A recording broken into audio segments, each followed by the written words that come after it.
Thanks for tuning in for a new episode. It's your boy Iz, and I'm live at Coke Arena. I'm not here to talk about sports today. I am here to talk about education. Stay tuned in while I discuss why your son may not be as interested in school or as fell in school. You don't want to miss this. You're going to want to watch this all the way through. I'll show you. Shout out to my alma mater. Yeah, that was it. Welcome to my channel. My name is IZ316 or simply IZ. I'm a socially conscious hip-hop artist, community activist, radio and TV personality, and entrepreneur. I've produced and released several albums as well as met some of my favorite artists. But this is my channel and I want to be your favorite MC. It's a good chance that your child is at school doing exactly what I'm doing. Slouched down in the seat, on his phone, no materials, bored as hell. Over this video, I'm gonna give you 5 tips that can help your kids succeed. If your kid is struggling in school, showing a lack of attention, not interested, it may not be because your kid just doesn't want to do right. It may be because they might be bored as hell. So over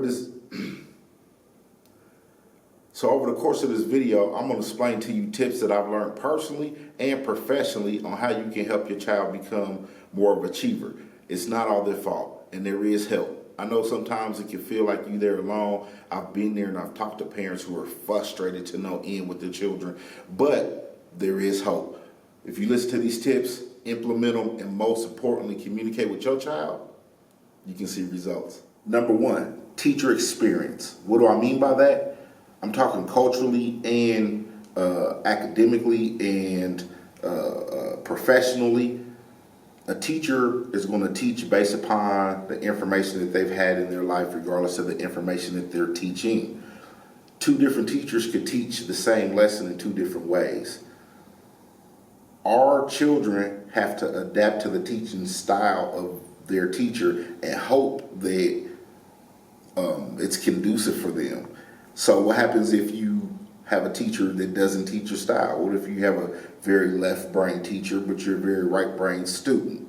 How do you connect those 2? Now, a great teacher recognizes her teaching style and is able to adapt as much as possible, but there's only so far that you can stretch a teacher, right? Number 2, this directly affects you, the parent, and that's parent involvement.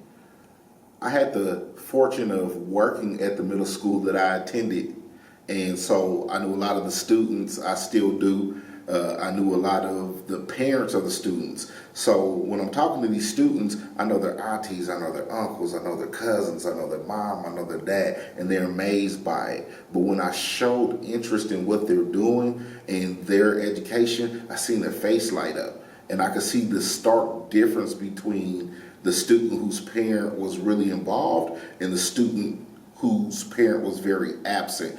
I was a truancy officer. I was the po-po, you know what I'm saying? So if you wouldn't come to school, I was gonna bust you, son.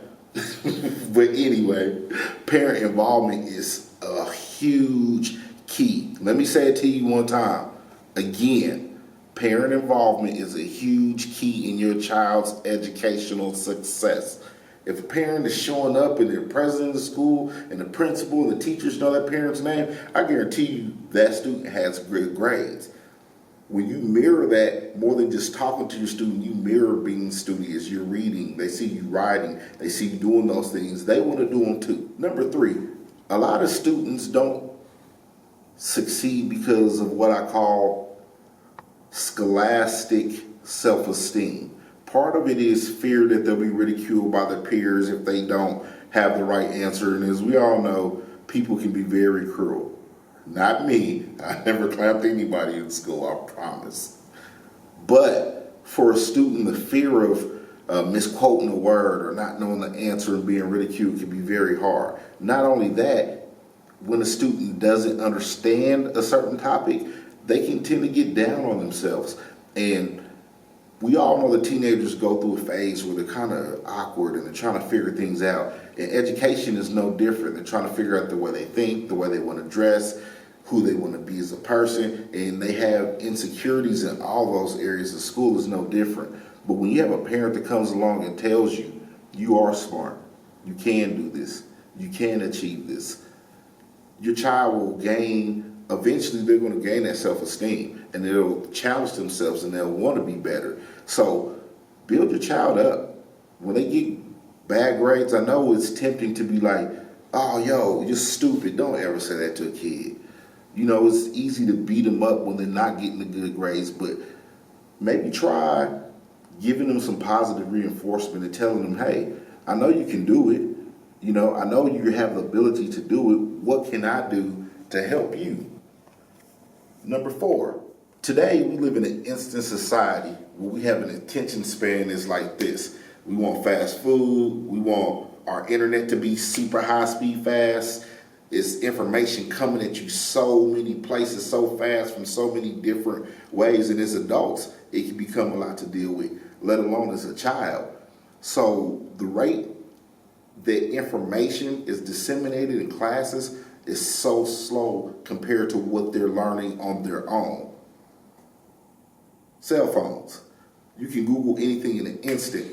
I talked to a group of kids one time and I told them when I was younger, I had to walk up to the university and I had a steno pad that I would write stuff down on so I could remember. And when I would get to the university, I'd get on the library's computer and I looked this stuff up. And they said, what's a steno pad? Kind of made me feel old. But my point is that what it takes a teacher a week to teach, they can learn in an instant. How would you feel? Wouldn't you be bored as hell too? How would your attention span be? We can't just pump our kids full of drugs. We gotta talk to them and actually listen. Sometimes as parents, we can be very confusing. How many of y'all remember your parents telling you, it's time for you to grow up? And then when you try to do something grown, they say, you need to stay in the child's place. This can send mixed signals to your child, not only at home, but on the educational front. Number 5 is one that I don't think people really understand a lot, but if you can get the key to this, I think it'll help. My mother, she was great at like finding ways to educate us. We had a song about everything.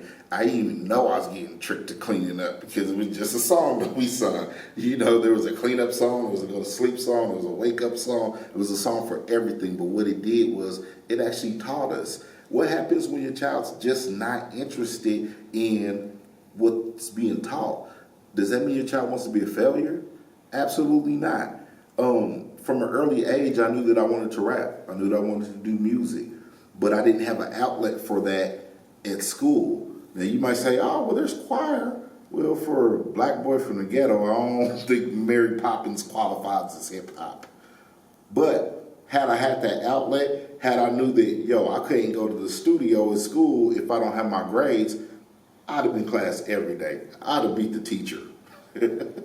Think about that. Try to send your kid to an alternative school if they're struggling in traditional school. That's not for everybody. What if your kid is interested in film? What if your kid is interested in music? You know, what about those things? Make sure that you are considering those things.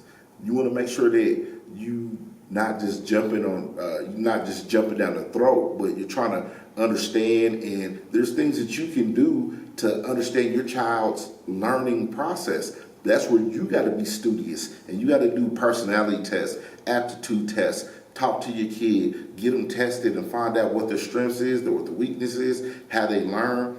It's your kid.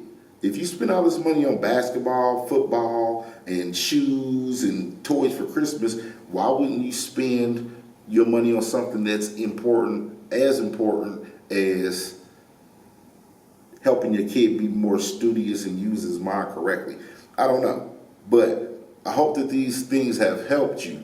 And these are tips that I've amassed along the way that I try to share, that I use every day when dealing with these kids. And I really have a heart for them.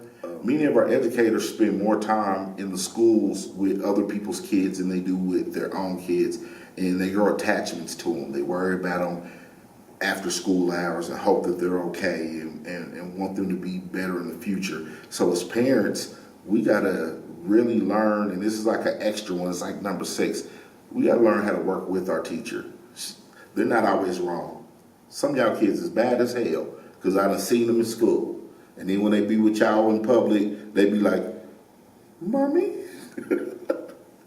Get off them teachers' back. Be your teacher's ally so that they can help your child. That's all I got for you. Peace. Welcome to my channel. My name is IZ316 or simply IZ. I'm a socially conscious hip-hop artist, community activist, radio and TV personality, and entrepreneur. I've produced and released several albums as well as met some of my favorite artists. But this is my channel and I want to be your favorite MC.